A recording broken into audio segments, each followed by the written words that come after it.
As Japanese automakers try to figure out how to respond to tariffs imposed by the US, it's worth looking at how their sales in the country have been holding up.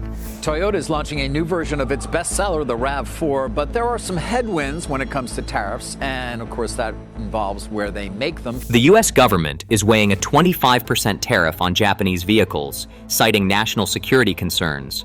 But what's really at stake is a deeply intertwined ecosystem that fuels much of America's auto supply chain. Japanese automakers, including Toyota, Honda, Nissan, Subaru, Mazda, Mitsubishi, and Suzuki, provide over 500,000 jobs and generate around $170 billion in annual sales within the US, creating a massive $1.3 trillion economic footprint when including related industries, fuel, and services. From Ohio's seat factories to Alabama's steel mills and Kentucky's assembly belts, the shockwaves from such a tariff could ripple across industries, communities, and household budgets, reshaping the dynamics of American manufacturing and retail overnight. The idea of a 25% national security tax on these cars goes beyond the showroom, threatening to shake an entire ecosystem that stretches from Detroit's component suppliers to software startups in Las Vegas maintaining after-sales systems for these Japanese brands. This proposal, rooted in Section 232, argues that automobile imports could threaten national security, turning what once was an abstract diplomatic debate into a tangible economic test. For months, tense negotiations between Washington and Tokyo have been shadowed by investment banks' reports, union discussions, and briefings by retail finance analysts, all trying to model the real impact if the 7 Japanese automakers decide to pull back or significantly reduce U.S. production. Currently, the Japanese automotive cluster contributes $47 billion in added value within the U.S. economy, while the entire ancillary industry cycle connected to it circulates around $1.02 trillion. Combined with direct and indirect spending across the supply chain, the total economic chain related to Japanese automotive operations in the U.S. surpasses $1.3 trillion.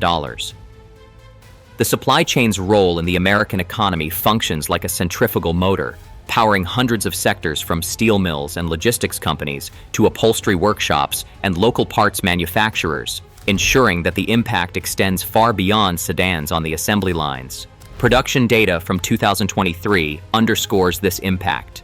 Toyota Motor North America produced 1.25 million vehicles across Texas, Kentucky, and Mississippi, while Honda produced 970,000 in Alabama and Ohio. Nissan contributed 770,000 units from its Tennessee and Mississippi plants. Subaru added 221,000 from Indiana, and the Mazda-Toyota joint venture in Alabama produced 150,000 vehicles. Although Mitsubishi officially ceased local production in 2016, it still supplies 75,000 vehicles through its alliance systems.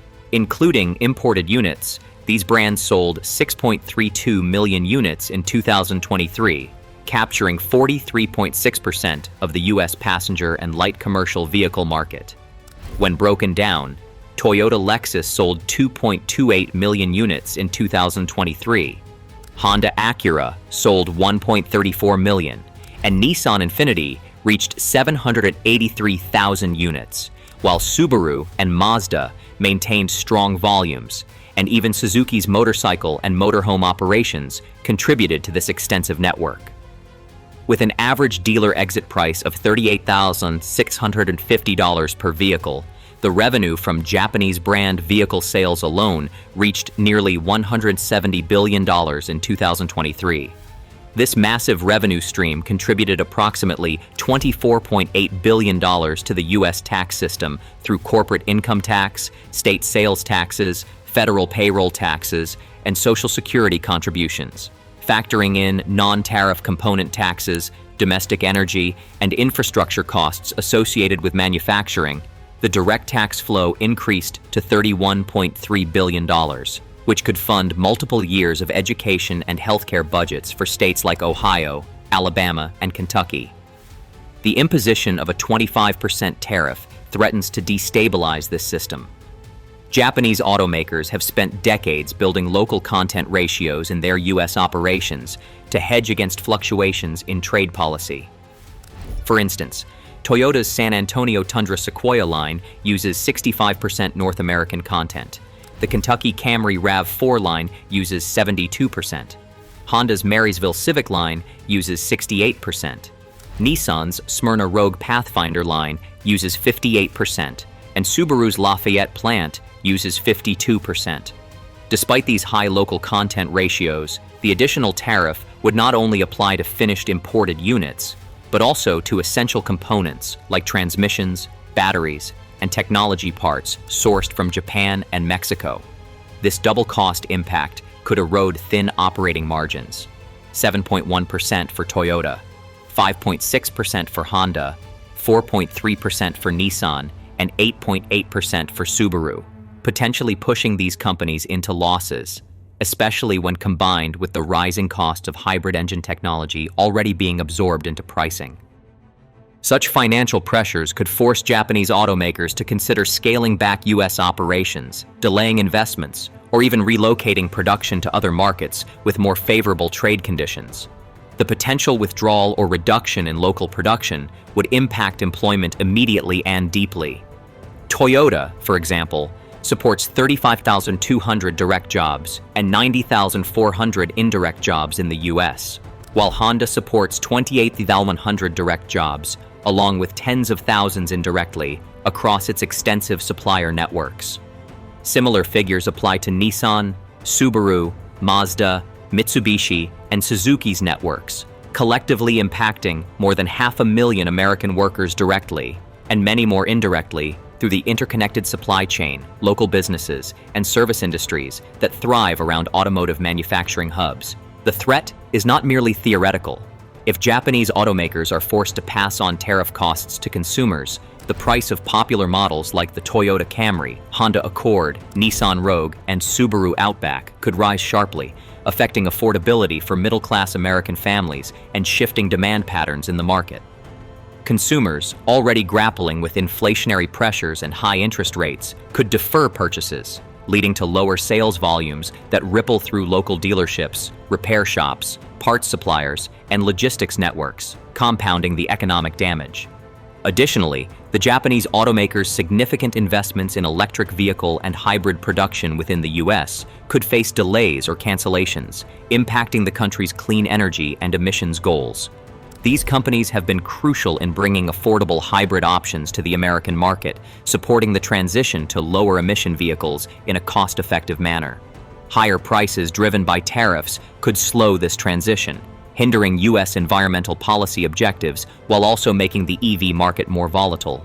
From a geopolitical perspective, the tariff debate also risks straining U.S.-Japan relations, with potential retaliatory measures that could affect other sectors such as agriculture, technology, and services, creating broader challenges for the U.S. economy. As the talks between Washington and Tokyo continue, automakers, suppliers, workers, and policymakers are all caught in a wait-and-see mode, balancing strategic decisions against the risk of a trade policy shift that could fundamentally reshape the structure of the American automotive market. Beyond the automakers, the potential tariffs also place immense pressure on state and local governments whose economic health is tied to these industries. States like Kentucky, Ohio, Alabama, Tennessee, and Indiana, where Japanese automakers have significant footprints, rely on the tax revenue, employment, and secondary economic activities generated by these operations. A pullback by Japanese automakers would impact local tax bases, school funding, infrastructure projects, and community services, increasing economic vulnerabilities in these states. Meanwhile, American suppliers who produce parts and components for Japanese automakers could face contract reductions, plant closures, and layoffs, while logistics firms and service providers catering to these supply chains would see business volumes shrink. Steel mills in Alabama, upholstery workshops in Ohio, and software firms in Nevada are all tied to the health of the automotive sector, and a significant contraction in production would affect these businesses in a cascading manner.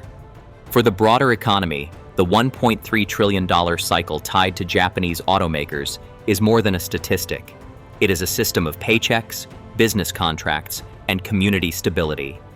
A disruption at this scale would reverberate through financial markets, influencing investment patterns, credit flows, and consumer confidence, further challenging an economy navigating inflationary pressures and global uncertainties.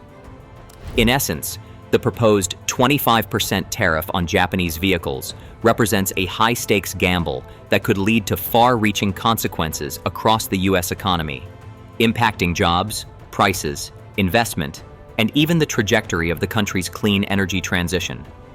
The decision Washington makes will determine whether this deeply integrated system can continue to thrive, or whether it will face a period of painful readjustment, with workers, businesses, and families bearing the brunt of the changes. As the situation develops, the future of Japanese automakers in the U.S. and the health of the American manufacturing landscape remain closely intertwined, reflecting the delicate balance between trade policy, economic stability, and strategic interests in a globally connected economy.